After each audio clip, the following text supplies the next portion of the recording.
आप सभी के अंदर विराजमान परमात्मा के पावन चरण में प्रणाम। राम राम। अनंत श्री सदगुरु सुखराम जी महाराज की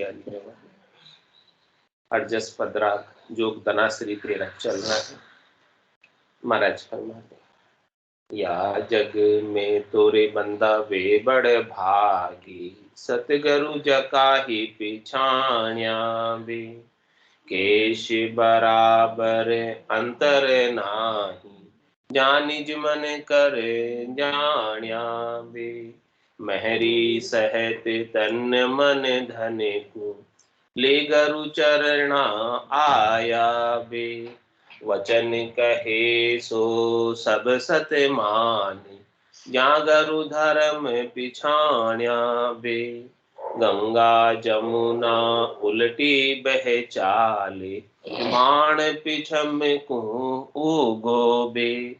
तोपन मन चिले नहीं मासो, तब गट पर चोपूगे बे। अकबक प्रेम नेम सब छूटा, जग मर जादन काई बे। गुरु कहे तो बेचो बिकने लागे, तब शिष्य साचे भाई बे। सतस्वरूप आनंद पद कई, सोने ही माने कोई बे। ऐसो नहीं गुरासु गुलियो, निमखन न्यारो होई बे। आयासु उठ खड़े हुए आगे, उठा के संग उठे बे। छाडर नेम प्रेम उर उपजे, जब सब गांठिया फूटे बे। जब गुरुदेव सूजा है साहेब, तब सो अंग आवे बे। सुन सुन ज्ञान नेम ए पकड़े, से सब धरड़ा कवावे बे। कह सुखी राम नेम तो सारा, जग मर जादा होई बे। यासु तो सत सायब नहीं रीचे, बहुत जन्म लगे कोई बे। या जग में तोरे बंदा वे बड़ भागी, सतगुरु जका ही पिछाण्या बे। केश बराबर अंतर नाही, जा निज मन कर जाण्या बे। महाराज फरमा रहे हैं इस संसार में वही भाग्यशाली है जिन्होंने सदगुरु को पहचाना, जिन्होंने सदगुरु की पहचान करके उनके ज्ञान को प्राप्त कर लिया, ज्ञान को धारण कर लिया और धारण करके अपने आत्मा के ज्ञान गुण का, आनंद गुण का, समता गुण का प्रवर्तन कर लिया, जागृत कर लिया। वो सब गुण तो आपके पास मौजूद है पहले से। ज्ञान गुण आत्मा का, समता गुण आत्मा का, आनंद गुण आपका आत्मा का पहले से ही अंदर है, लेकिन उसके ऊपर आवरण है, उसके ऊपर बादल छाए, परत। तो सदगुरु क्या करते हैं, इस सब आवरण को हटा। सदगुरु का कार्य इतना है कि सब प्रकार के आवरणों को, अंधकार को, तिमिर को हटाकर यथार्थ बोध कराना। जो आप वास्तव में हैं, जो आपका वास्तविक स्वरूप है, यथार्थ स्वरूप है, उस स्वरूप की आपको जानकारी हो, उस स्वरूप का आपको भेद हो जाए और उस स्वरूप का आनंद आप प्राप्त करने लग जाओ। जब तक ऐसा यथार्थ बोध नहीं होता तब तक जीव मिथ्यात्व के साथ ही लगा रहता है, झूठ के साथ ही लगा रहता है, संसार के साथ ही लगा रहता है, माया के साथ ही लगा रहता है, शरीर के साथ ही लगा रहता है और इंद्रियों के सुखों में ही पूरा जीवन बिता देता है। तो महाराज फरमा रहे हैं कि अपन बड़े भाग्यशाली हैं कि अपने को ऐसा सदगुरु का ज्ञान प्राप्त हो। ये बड़े मुश्किल से मिलता है, सब जगह उपलब्ध भी नहीं है। विशेष जगह, बिरली सी जगह ही ऐसा ज्ञान उपलब्ध है और मिलने के बाद धारना मुश्किल है, धारने के बाद चलना मुश्किल है, उसके ऊपर रहनी मुश्किल है, क्योंकि इस ज्ञान पर चलना खांडे की धार पर चलने के समान। आसान काम नहीं, मुश्किल काम, लेकिन कोई दृढ़ निश्चय के साथ धार ले कि मुझे इसी जीवन से, इसी शरीर से परम मोक्ष की प्राप्ति करनी, तो निश्चित रूप से वो धारण करके और परमात्मा पद को प्राप्त हो सकता है। तो उसके लिए महाराज कहते सतस्वरूप आनंद पद कहिए सोने ही माने को। किसे मानना है अपने को, किसे प्राप्त करना है? इसे सत्य स्वरूप का पद कहते हैं, सच्चे स्वरूप का पद कहते हैं, जिसे आनंद का पद कहते हैं, जो कहीं बाहर नहीं है, भीतर में ही है। बाहर भटकने से वो चीज मिलेगी। उसके लिए क्या करना पड़ेगा? बाहर के भटकाव को बंद करके भीतर में उतरना, बहिर्मुखता को बंद करके अंतर्मुखी होना, भीतर में ही जागना। और जिसे भी आनंद मिला है सबको भीतर में ही। जिन पाया दिन घट ही पाया, बायर फिर जन्म गमा। 68 को काहू को फिरिए सूरत समेत नाम में।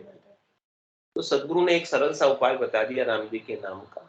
उस नाम के अंदर अपने ध्यान को लगा दो, अपनी सुरता को लगा दो, अपनी निरता को लगा दो, अपने मन को लगा दो, अपनी श्वासों को लगा दो, सब कुछ नाम में लगा। सबका जब एकीकरण हो जाएगा तो निज नाम प्रकट हो जाएगा। वो निज नाम ही आपको आनंद की अनुभूति कराए, उसे आत्म साक्षात्कार कर, उसे आत्मा की अनुभूति कर। वो अनुभूति कराने वाला कौन? निज नाम जो प्रकट होता है, वो उसका माध्यम है। तो सतस्वरूप आनंद पद कहिए सोने ही माने कोई भी। इसे ही महाराज फरमा रहे कि मानना है आपको, और इसे ही जानना है, और इसे ही प्राप्त करना है। वो आपको प्राप्त ही है, लेकिन आपको उसका अनुभव नहीं है, तो उसका अनुभव करना। प्राप्त होने में कोई देर नहीं है उसमें कि आपको बहुत दूर चलना पड़ेगा, इतने किलोमीटर जाना पड़ेगा तब मिलेगा, ऐसा नहीं। इतनी यात्रा करनी पड़ेगी तब मिलेगा, ऐसा नहीं। वो आपके पास ही है, लेकिन आपको पता नहीं है। इस प्रकार से किस्तूरी के मृग को कहाँ ढूंढता? वो पूरे वन में एक एक फूल को, एक एक वृक्ष को सब जगह सूंघता फिरता उसकी नाभि में। हाँ, और वो जो खुशबू आ रही है कहाँ से आ रही है? उसके खुद की नाभि से आ रही है, उसको पता नहीं, लेकिन वो सब जगह ढूंढता फिरता है खुशबू। ऐसे ही महाराज कह रहे हैं कि आनंद जो है आपकी नाभि में ही है, यानी आपकी आत्मा में ही है, आपके भीतर में ही। ज्ञान आपके भीतर में ही है, बाहर खोजने से नहीं मिलेगा। समता आपके भीतर में ही है, आपका स्वभाव समता का है, आपका स्वभाव ज्ञान का है, आपका स्वभाव आनंद का है। ये सब चीजें आपके भीतर में। तो आप इसकी खुशबू को भीतर में खोजो तो मिल जाएगा। बाहर भटकोगे तो जो अंदर का आनंद है वो भी नहीं ले पाओगे, और अंदर उतरोगे तो आनंद तुरंत मिल जाएगा। तो सत्य स्वरूप आनंद पद कहिए सोने माने कोई भी, ऐसो नेहे गुरासुल गुली। ऐसा नेह, ऐसा प्रेम सदगुरु से लग जाए कि मुझे तो भीतर का आनंद चाहिए, और कुछ नहीं चाहिए। बाहर का तो अनंत जन्मों से भोगते आ रहे, आज से नहीं। इसीलिए हमारा जन्म हो रहा है, इसीलिए हमारा मरण हो रहा है, क्योंकि हम बाहर के साथ लगे हैं। पर से जब तक सुख लेने की इच्छा बनी रहेगी तब तक ये जन्मना और मरना आरंभ ही रहेगा, रुकने वाला नहीं। जैसी वासना अंत में रह जाती है वैसे ही वो शरीर धर के आ जाता है। अंत काल में होती वासना जहां में वासा पाया, कै सुखराम वासना ऊपर कर सवारी। जिसकी अंत में वासना धन पर रह जाती है, तिजोरी पर रह जाती है, तो वो क्या शरीर धर के आ जाता है? दूसरा पहरेदारी करता है। जैसी वासना रहती है वैसा ही वो शरीर। तुम्हारा ये शरीर त्यागने से पहले सब वासना को त्याग देना, नहीं तो फिर ज्यादा सफाई करते हैं दीवारों की, रिंग को रगड़ के 24 घंटा वो छिपकली बन क्या करते हैं संभाल करने के लिए। नहीं बात, दीवारें साफ हुई नहीं हुई, वो छिपकली कभी दीवारें नहीं छोड़ती है, नीचे नहीं उतरती है वो।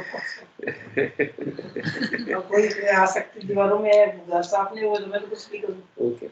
अंत मति सो गति, अंत में जैसी मति रह जाती है वैसी गति हो जाती है।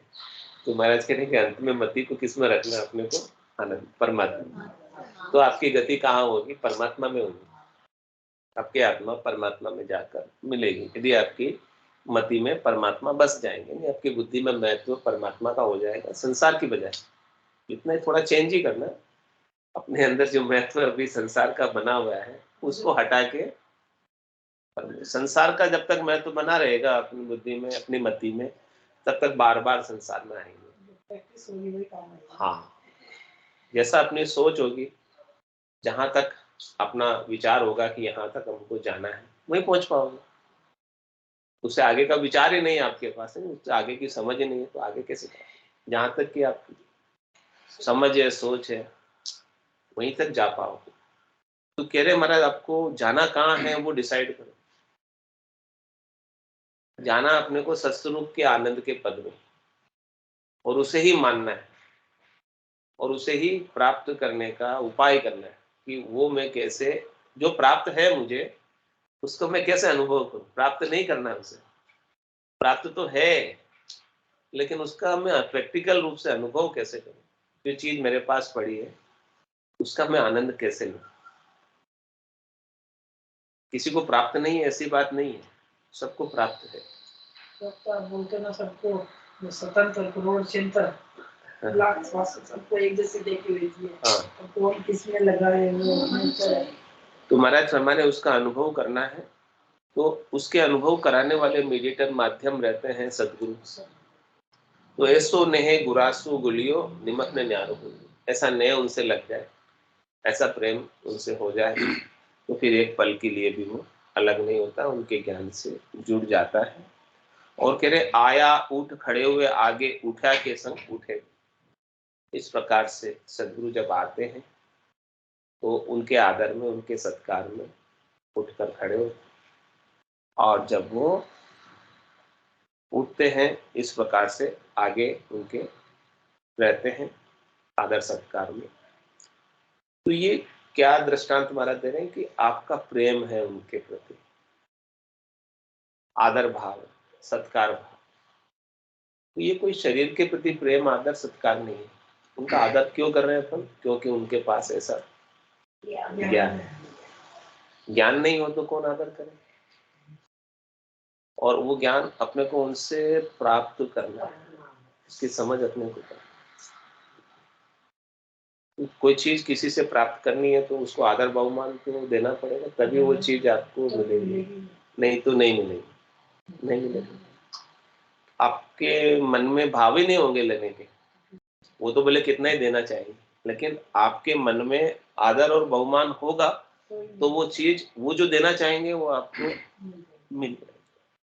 वो तो खूब देना चाह रहे, खूब बारिश कर रहे ज्ञानी, लेकिन जिसके मन में भाव है लेने के, आदर के, बहुमान के, उसको तो उसका महत्व है, वो तो प्राप्त कर लेगा। पात्रता है तो प्राप्त कर लेगा, और जिसे पात्रता नहीं है, आदर नहीं है, बहुमान नहीं है, उसे मिलेगा ही नहीं। हाँ, तो यही बात महाराज समझा रहे, आया उठ खड़े हुए आगे तैयार रहे। सदगुरु आए उससे पहले आगे तैयार रहे। इसका क्या तात्पर्य? लेट लेट आना नहीं। वो भूख बताती है।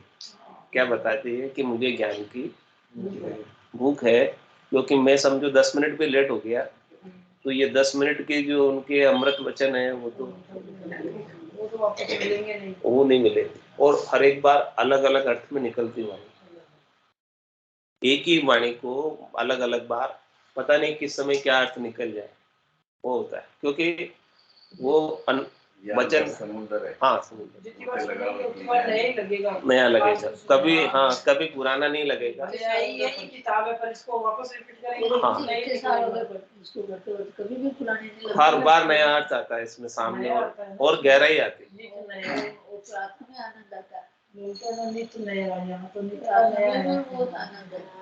तो जैसे सदगुरु आने वाले हैं तो आया उठ खड़े हुए आगे से तैयार है अगवाने के लिए, यानी 5 मिनट पहले आ जाए, उसमें अपने को लाभ है, नुकसान नहीं। और लेट आने में नुकसान है, निकल गए फिर वो, आप 10 मिनट 15 मिनट लेट आए तो निकल गया वो चीज। तो जो खास चीज उन्होंने देनी थी दे दी, अब फिर अपन उनसे वंचित रह गए। तो अपने को लाभ अधिकतम उठाना है तो एक क्षण का भी विलंब, वो विलंब क्यों होता है कि अपनी प्राथमिकता किधर है, अपने दूसरे काम बीच में आड़े आ जाते हैं। हाँ, बाकी क्या काम। अब यदि अपनी प्राथमिकता सत्संग बन जाए तो एक सेकंड का भी विलंब नहीं है।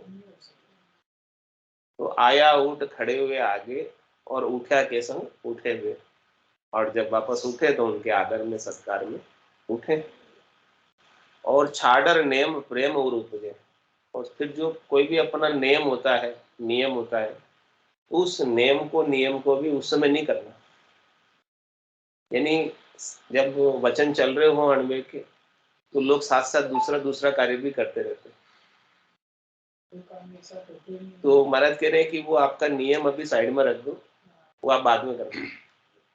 जो भी आपका नित्य नेम है जिसको आप रोज करते हो, तो जब वचन चल रहे हैं अणवे के, तो उन वचनों पर ही आप पूर्णतया एकाग्रचित होकर सुनो। क्योंकि आपका ध्यान दो जगह डाइवर्ट हो गया, आपका नित्यनेम में भी ध्यान चला गया और फिर वचनों पे भी आपने रखा हुआ, तो डिवाइड हो गया आधा। तो वो जो अमृतमय वचनों का लाभ मिलना वो आधा ही मिलेगा, पूरा नहीं मिलेगा। तो नित्यनेम आप बाद में भी कर सकते हो या पहले करके आओ, या जाके कर लो। हाँ, कर लो, साथ साथ नहीं करना। हाँ, नहीं आएगा। मतलब एक ही जगह एक ही काम करो। आपका मन एक है, बुद्धि एक है, चित्त एक है, आपकी आत्मा एक है, तो कॉन्सेंट्रेट एक पे ही करो। और आपको प्राप्त भी एक ही करना है, केवल को प्राप्त करना है। तो सतगुरु केवल की ही बात बता रहे हैं, तो पूरा ध्यान अपना एक ही जगह। तो छाडर नेम को छोड़ने के रहे, मतलब जो भी आपका नियम हो वो छोड़ के आओ। यहाँ मतलब हाँ। और फिर यहाँ क्या करना, प्रेम और उपजे। हृदय के अंदर प्रेम उत्पन्न रहे ज्ञान के प्रति, सदगुरु के ज्ञान के प्रति, अणबे के वचनों के प्रति अपना प्रेम बराबर बना रहे।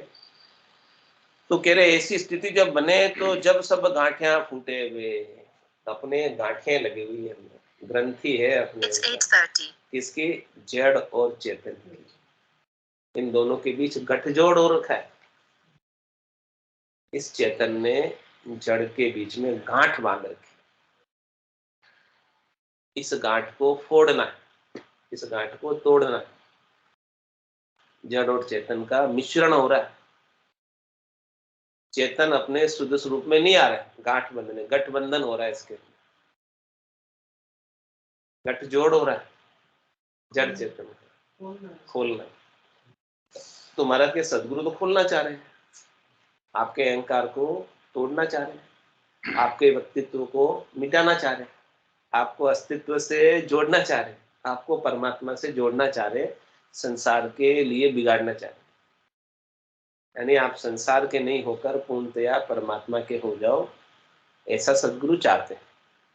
लेकिन वो प्रेम आपके अंदर भी जो वो चाहते हैं उसको प्राप्त करने का होना चाहिए, क्योंकि सदगुरु ने तो परमात्मा को प्राप्त किया ही हुआ है। तो जो आनंद उनको प्राप्त हो रहा है, वही आनंद सबको डिलीवर करना चाहिए।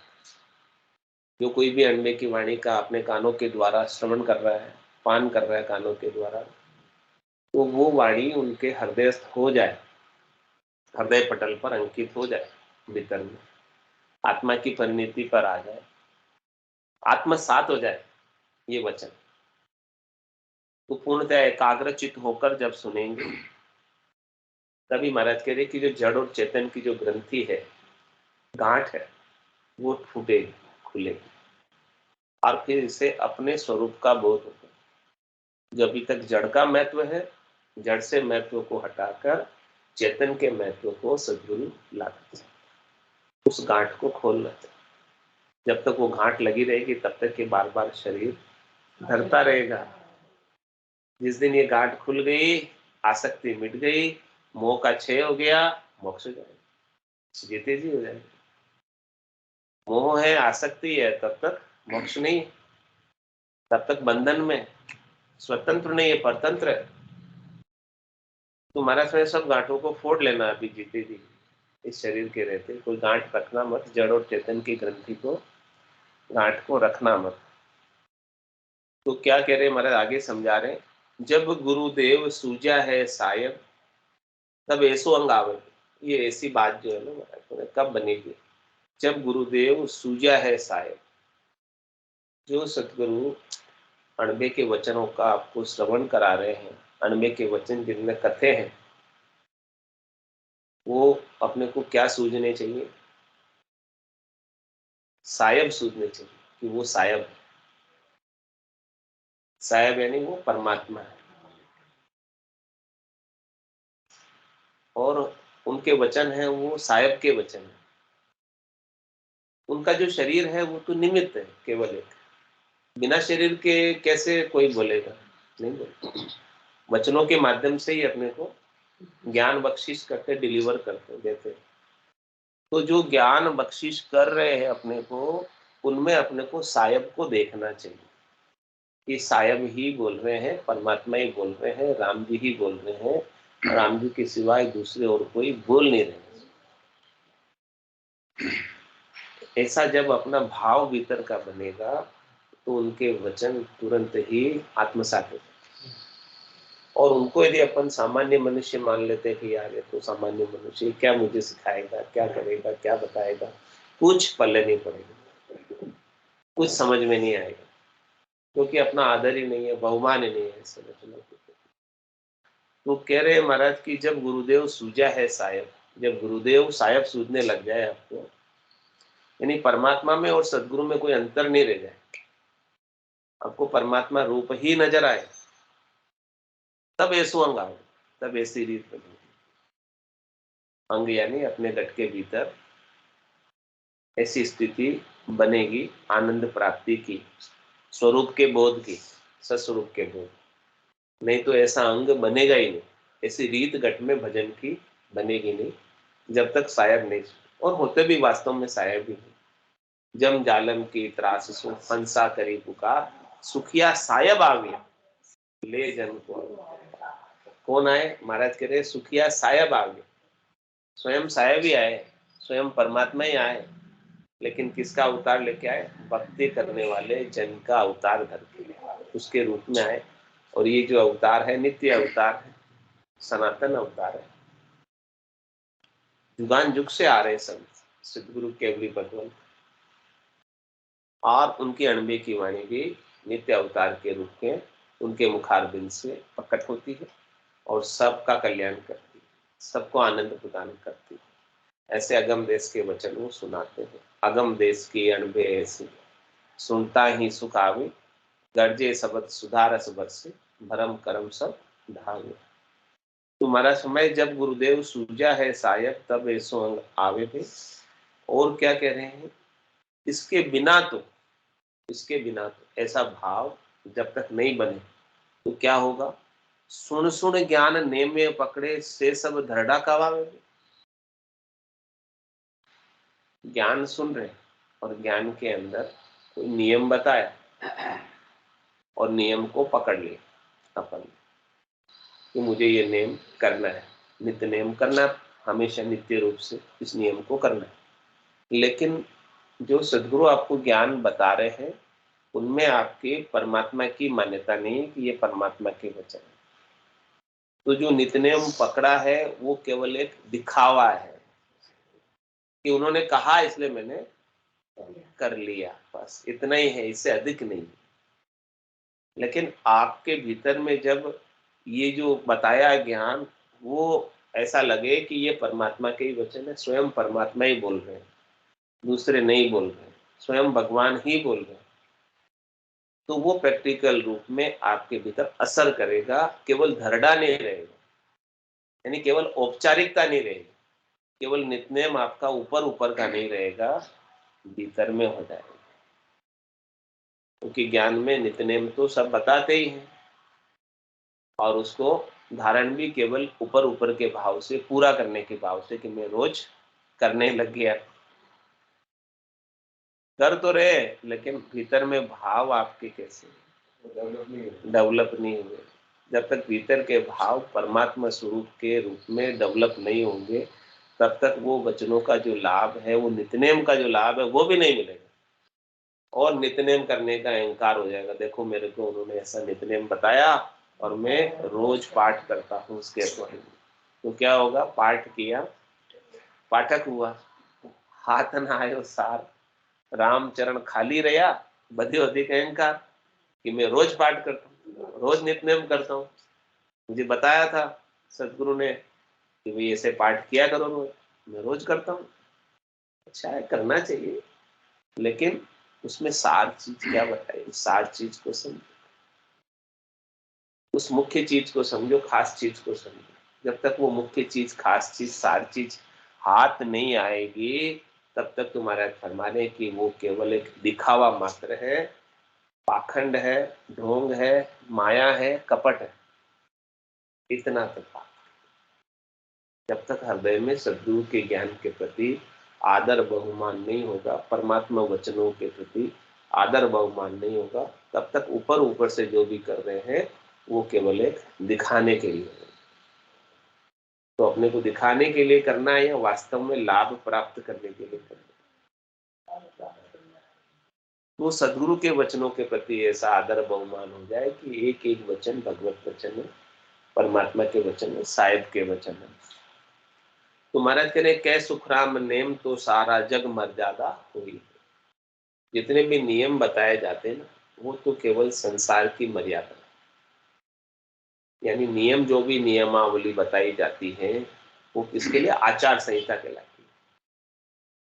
और वो जो आचार संहिता किस लिए बनाई जाती है, कि संसार के अंदर सुखपूर्वक सभी रह सके, किसी को कोई कष्ट नहीं हो, तकलीफ नहीं हो, नियम के अनुसार तो चले। तो वो क्या है, संसार की मर्यादा है, संसार की हद है। लेकिन जो आत्मा है, जो परमात्मा को प्राप्त करना चाहती है, वो इन नियमों में बंधी हुई नहीं, वो मुक्त स्वतंत्र है। नियम तो संसार के लिए है, आत्मा के लिए कोई नियम नहीं। आत्मा तो परमात्मा का ही अंश है और परमात्मा ही में ही मिलना चाहती है, और आत्मा कोई संसार के कार्यों के नियमों का पालन करके परमात्मा में नहीं मिल सकती, नहीं मिल सकती। यानी कोई भी संसार की वृत्ति के द्वारा, प्रवृत्ति के द्वारा, करने करके, क्रिया करके चाहती है नियमों का पालन करके कि मैं परमात्मा में मिल जाऊं, तो महाराज कह रहे वो चीज संभव है ही नहीं। नियम होंगे प्रवृत्ति के स्तर पर, यानी शरीर के स्तर पर, नियम होंगे वृत्ति के स्तर पर, यानी हमके मन के भाव के स्तर पर। हाँ, लेकिन आत्मा जो है उसकी तो परिणति, यानी आत्मा का उपयोग, आत्मा का आनंद, आत्मा का ज्ञान, आत्मा की क्षमता, इन दोनों से अलग है। वो सदगुरु की कृपा से प्राप्त होती है, करनी क्रिया से नहीं होती। कोई भी कितनी ही कोई करनी कर ले, क्रिया करनी किया, कशा वो काया, सब फलदायक दीना, कै सुखराम राम बिन रतिया, फिर 84 दिन। कितनी कोई दूसरी करनी करे, यम नियमों का पालन करे, काया को कसे, तपस्या करे, व्रत उपवास करे, तेले बेले करे, तीर्थ करे, अनेक प्रकार के कार्य करे, सब करनी में आता है। तो महाराज करे कि ये सब करनियों का फल मिलता है निर्दिष्ट, जो जो फल उसमें हो, लेकिन उससे चाहते हो कि हमारा मोक्ष हो जाए, संभव नहीं। कै सुखराम नेम तो सारा जग मर्यादा होई वे, यासु तो सत्सायब नहीं रीझिए, इससे तो वो सत्सायब परमात्मा राम भी रीझने वाले नहीं। यानी बाहर की, आप शरीर के स्तर की, यानी प्रवृत्ति के स्तर की आप कितनी ही क्रिया करें, या मन के स्तर की, यानी वृत्ति के स्तर की भी आप कितनी ही क्रिया कर लो, उन दोनों क्रियाओं से सायब का रीझने का कोई लेना देना नहीं।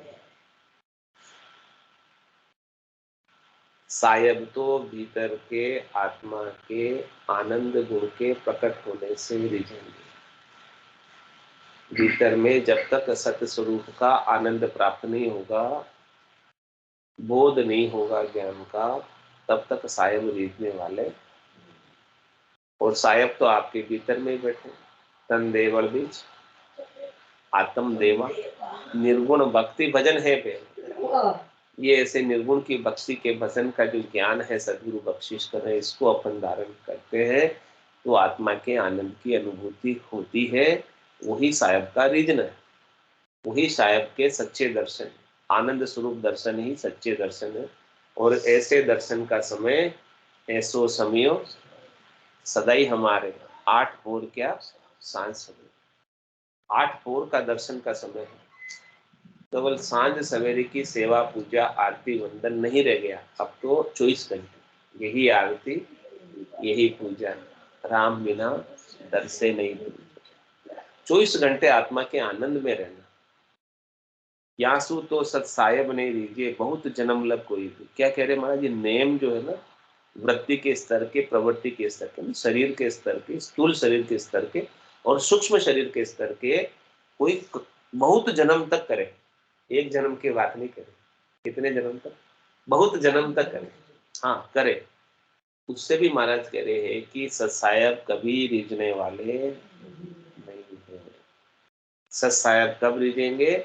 जब उसे सत्स्वरूप का बोध होगा, आनंद स्वरूप का बोध होगा, ज्ञान स्वरूप का बोध होगा, और वो होगा सदगुरु के माध्यम से, सदगुरु की कृपा से, दया से, महर से। उसके बिना सत्सायब रिझने वाले नहीं है। बोलो राम सद्गुरु देव जी महाराज, परम दयाल सद्गुरु सुखराम जी महाराज, धन्य हो धन्य हो महाराज के ज्ञान भगवान के